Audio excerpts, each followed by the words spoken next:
Hello बच्चों, कैसे हैं आप लोगों का आरवी गैलरी में स्वागत है। हाई स्कूल के भौतिक विज्ञान के कुछ इंपॉर्टेंट क्वेश्चन है। जैसे कि ये है प्रतिरोधों का संयोजन। प्रतिरोध क्या होता है? मतलब श्रेणी, एक होता है आपका श्रेणी क्रम और दूसरा होता है समांतर क्रम।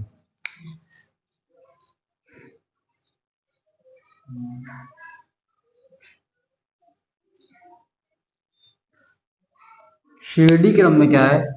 आर बराबर R1 plus R2 plus R3। मतलब क्या है, एक ही क्रम में जो जुड़ता है उसको श्रेणी क्रम कहते हैं। नंबर 2, R1 बराबर R2 plus R2 plus R3 बराबर ये होता है समांतर क्रम। देखो श्रेणी क्रम क्या होता है? जो आपका एक ही पैनल में काम करता है वो आपका श्रेणी क्रम कहलाता है। जैसे कि इसको आप सॉल्व करोगे तो सूत्र लगाओगे आपका श्रेणी क्रम, क्योंकि ये एक ही तार पर तीनों कार्य कर रहे हैं, तो ये आपका क्या है? श्रेणी क्रम।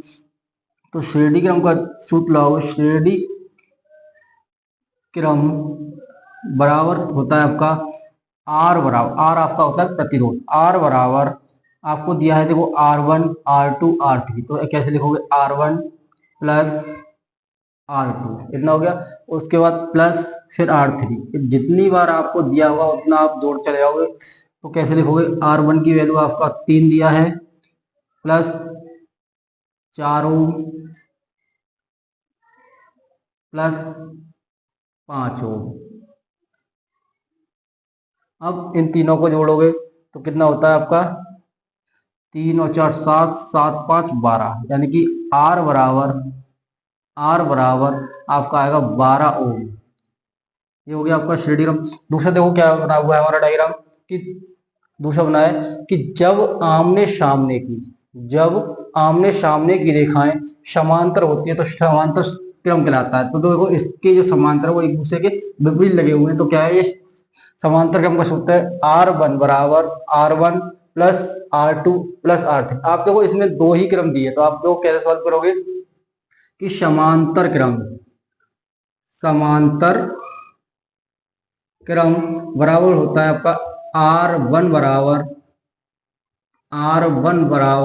Plus R1 plus R2। देखो आपको R1 ये है, आपका R2 ये है, तो इसकी वैल्यू आप निकालोगे। R1 बराबर 1/5 प्लस 1/6। अब देखो आपका ये भिन्न बन गया, तो इसका आप नीचे वाली संख्या का एलसीएम लोगे। एलसीएम दो कैसे लोगे आप? 5, 6। ठीक है, 2 से आपका 5 नहीं कटेगा, लेकिन 6 कटेगा आपका 3 बार। फिर देखो 2 से नहीं कट रहा, लेकिन 3 से कट रहा है आपका। 5 के 5 और 3 से कट गया 1 बार। फिर 5 से काटोगे आप, 5 का 1 बार और 1 का 1, तो 5×3 = 15, 15×2 = 30। ठीक है, इस तरीके से लिखोगे। आर बराबर नीचे आ गया आपका भाई कितना? 30। अब 5 से आप भाग दोगे तो 5×6 = 30 होता है। ठीक है, प्लस का प्लस और 6 से भाग दोगे तो कितनी बार जाएगा भाई? 5 बार जाएगा। ठीक है, तो देखो क्या लिखोगे इसको? आर बराबर जोड़ोगे 5 और 6 कितने होते हैं? 11, तो 11/30।